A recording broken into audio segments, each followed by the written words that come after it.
What's up, guys? Welcome back to Piggy Garage. Today I have my buddy Matt's 2019 Mustang GT 5.0 and seeing monsters at your window. No, you can't sleep, you pretend though. You don't have to play the hero. Cause I got you like you got me. When the earth shakes, when the bombs scream, until our last breath, every heartbeat.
Turn to real life and the ground's filled up with landmines. We will face it, standing side by side.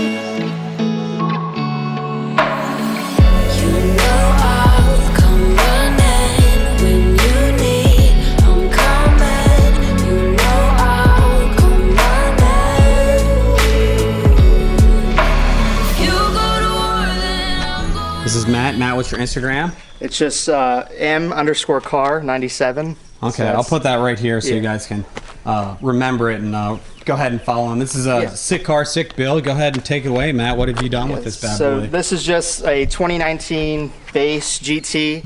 The only thing that really came with it was the black accent package, which comes with the black painted roof, the black badges, and the grille and on the sides. So this piece right here, the black from the front. Yeah, so the horse, and then the 5.0 badges on the side, and then the rear deck panel has a black GT emblem.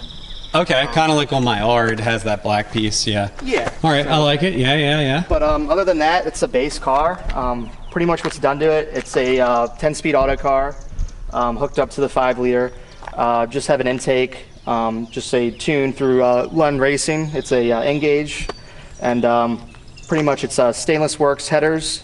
They're catted, but you know, if you ever hear it, it's quite loud. It's super loud. Oh yeah. So it has the cat. It's catted, oh, yeah. Wow. High flow cats. Holy which crap, I was yeah. iffy, but you know, I'm glad I got them. Yeah, this thing is really loud. Yeah, for really sure. loud. And then from the headers back, it's just a Roush cat back. What I like on the 18s and up, they have the quad tip valence in the rear. And I really like that a lot. Right. Looks really aggressive. Okay, I see the little Roush emblem right there. Visual pieces on the car. It's 5% tin all the way around. Not the windshield, because I just hate windshield tin. But it has it's lowered on H&R Super Sport springs, brings it down an inch or 1.75 all the way around. And it sits really level, which is awesome. Yeah, but I mean, I can fit probably a finger. It looks nice. For sure. What kind of gap was it before that? Like 2 fingers? Yeah, 3 probably fingers? like 2.5 fingers. The base model ones sit pretty high. Again, this non-performance pack, non-nothing. But yeah, lowered on H&R Super Sport springs. I'm running 285. I believe they are 285. I already forgot. It's okay. I forget all Yeah, the time. 285, 35, 19s. Okay. In the rear? All the Or way square around. stance? Squared. Okay. Yeah, they're NT 555s. And they're wrapped around SV's X500 wheels in gloss black, as you can see. Looks good. They're based off of the older GT500 wheels, just a little more aggressive, I believe. Other than that, I've got a the 350. yeah, the 350 spoiler. Yeah, 350. Sorry. And then I have the around front. I have the Mustang Performance Pack 2 front splitter. Okay, so this guy right here. Yeah, it's pretty much just an add-on to the factory splitter. Is that pretty easy install? Yeah, or? it's just you drill it up to the stock splitter, and it's been handling me at high speeds pretty well. It's still there, so. Right. But and then you just did the Voodoo Blue dot. Yeah, so I ordered that was a nice touch. Yeah, I ordered a sheet of Voodoo Blue wrap off Amazon, and I just wanted to get rid of the red dots. I think it looks really good. It's a nice, unique touch for sure. Everything's been unique. And so what all do you plan on doing with this, or would you do differently, or what do you think? So far, there's nothing I'd really change. To be honest, I may make the car quieter in the future, but that's later down the road. Thankfully, it's not my daily, so I don't have to drive it. I have a little daily to drive. But goal right now is these motors, for some reason, they make stupid power. These are the Gen 3 Coyote motors, 460 crank from the factory, so they make really good power. My goal is to make like 500 wheel, NA, without any power adders or anything like that. And then once I get bored of it, if I do, I really want to go a root style supercharger, so like a Whipple. Okay. And if I don't want to do that, maybe a Pro Charger. I think it will really scream. Yeah, for sure. Jeez. So, does it? How is it with traction right now with these tires? It hooks up pretty well, to be honest.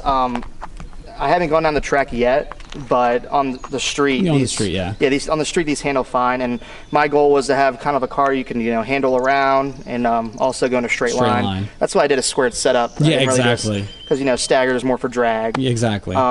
But performance-wise, just with an intake and full exhaust, these cars make great power, and it's just fun to drive. Yeah. Do you want to show the intake for us? Yeah, for sure.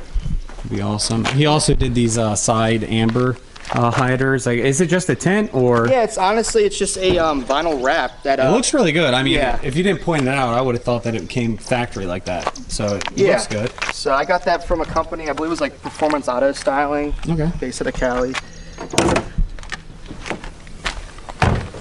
And how is like with the things that you've done, how like big of a difference has it become like from stock, would you say? Like handling, power with the tune? I've noticed strictly tire speaking, grip speaking, these came with like 255 squared. And when I did the wheels and tires and lowered it, it was just night and day. You could feel the difference right away. Right. Power wise, with the tune and everything involved, the shift points are definitely more aggressive, and you definitely feel the power put down more to the tires than at stock. It was more delayed, as stock, but now it's really, you actually feel it, like putting down the power. Pretty much under the hood, all I have is custom performance engineering, icebox intake. They're based out of South Carolina. They used to be out of College Park, but they moved. Okay. So this intake is actually branded for a 2015 to 2017 5.0. They haven't really released a specific kit for this car. But Mitch down and at CP said that this kit will work, and as you can see, this is a 2018 and up, and it fit fine. Yeah. The only issue they said that it has is this intake sits a little higher, and it may hit the hood when you close it, which at first it did. Right. And then with a little, playing with the coupler, it finally fit flush. Okay. And then, that, and then just a JLT catch can. Oh, okay. But pretty much other than that, stock motor hasn't been opened. Just running on a 93 octane tune. Oh, there's the catch can right there. Yeah, little baby. Yeah.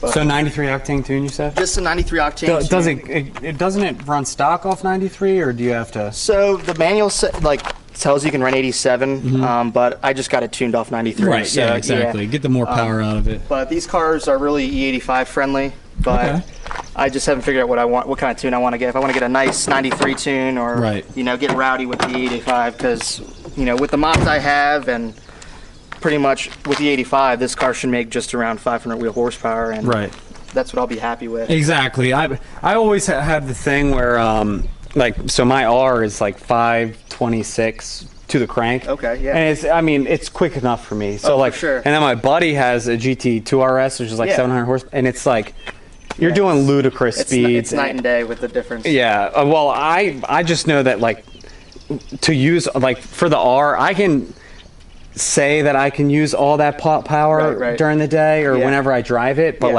with the 2RS or something that's 700, 800 horsepower, it's like you're doing jail time as soon as you hit the gas. Yeah. So I think the 500 wheel range is like a great range, and just to drive on the street. Yeah, exactly. I mean, it's not the fastest car, but it'll never be the fastest car, So once you can eat your pride or swallow your pride with that, it's like. So that's how I am. Everyone's like, there's always something faster or whatnot. I'm like, it is what it is. But it is what it is. You want to start it up and we'll hear this thing, give it a couple revs. It is loud. It's a little loud.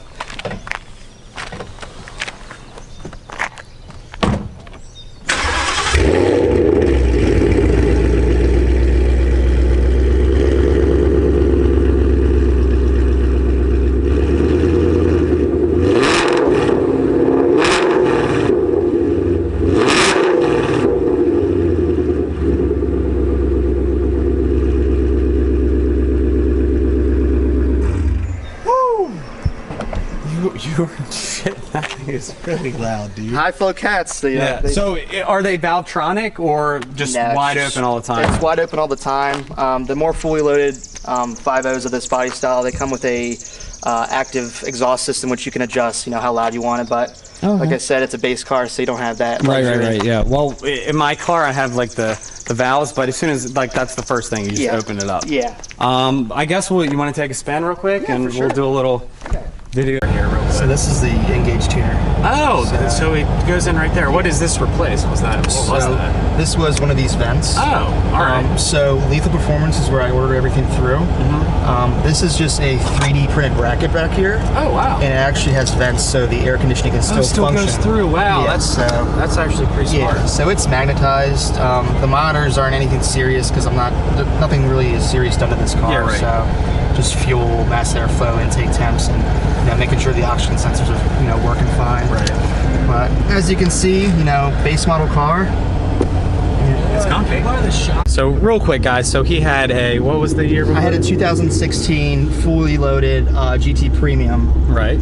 And I was running on 255 tires that were bald, and I hydroplaned and wrecked it. It did Mustang things. Yeah. So I learned from a mistake, and first thing I got was tires. Right. But the one thing the big difference from the both was the interior. That's the one thing you notice right away. Right. You get the small radio. Was that manual? That was an auto, so that was a 6-speed. And how was the difference been? I noticed that the power through this trans is more instant than in that trans. It kind of took a few gears to really build up your full potential. Okay. But to be honest, it was a tie when I first bought this car.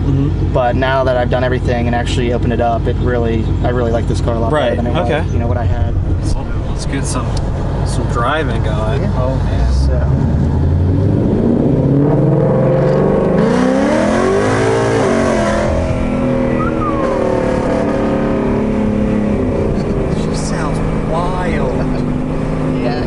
About this system and Roush in general, people say there's a lot of drone, but to be honest, I don't hear it at all. Yeah, with the catback by itself, there was no drone. Okay. And even running these headers, right, have no drone. Yeah. So. And what I really like is like right now it's like not stupid loud, but when you get into it, it's like so it's just it's simple, and I'll put it back in automatic so it can downshift. But you're cruising, and if you really want to get on it.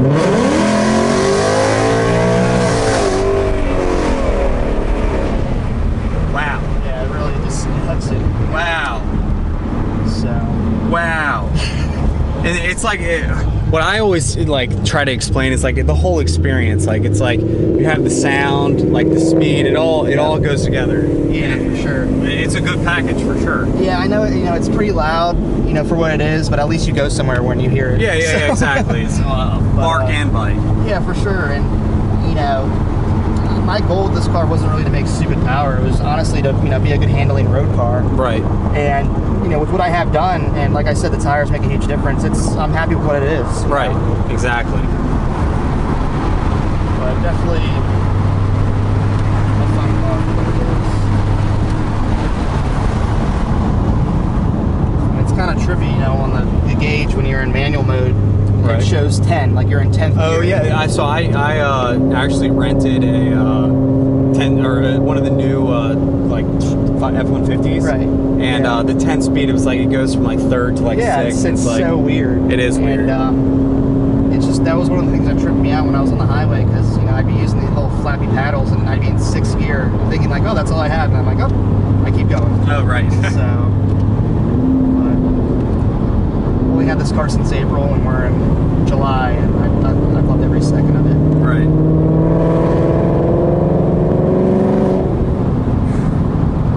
Now, how's the like response of the paddles?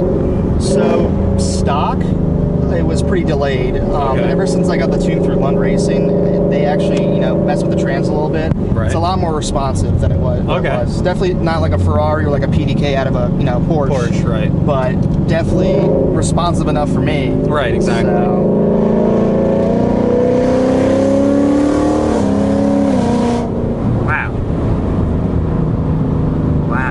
At least I have that luxury of letting it be quiet. Exactly. Yeah, right. It's not stupid loud all the time. Even though I don't have an active exhaust system.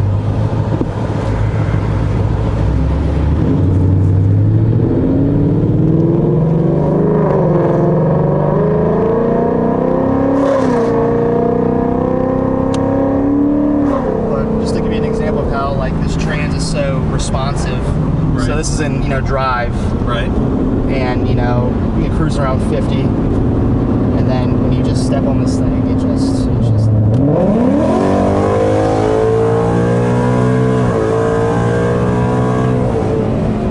Okay. Right.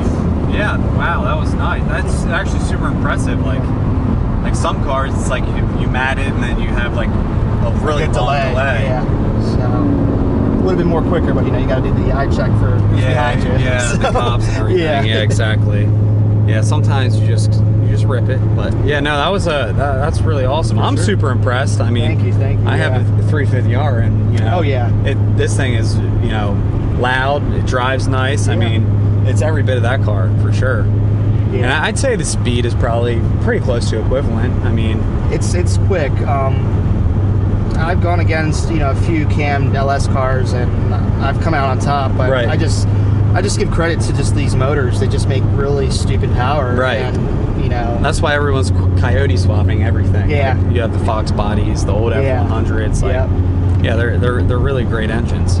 But yeah, I mean, if you're considering a newer Mustang or something, or if you have any questions, you can always DM Matt. He'll respond to you. sure. But just from driving this, the couple minutes that we've been in it and like walking around, the styling's there, the noise, the power. It's a great package if you're considering one of these cars, and you would suggest it clearly to anyone that's in the market. If you have the money, go for a fully loaded model like the Performance Pack 2 or the Performance Pack 1.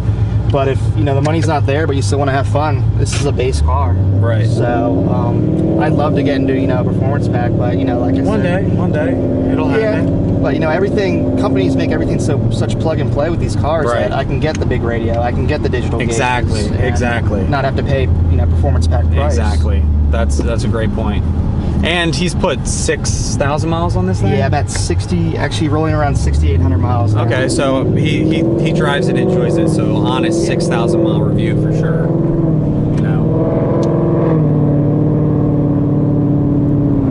You're definitely able to drive it like a grandpa and not get bothered. Yeah, right. Exactly. You can just cruise. Yeah, so not much drone, if any at all. Yeah, right. I mean, we'll put the windows up, and I don't hear any.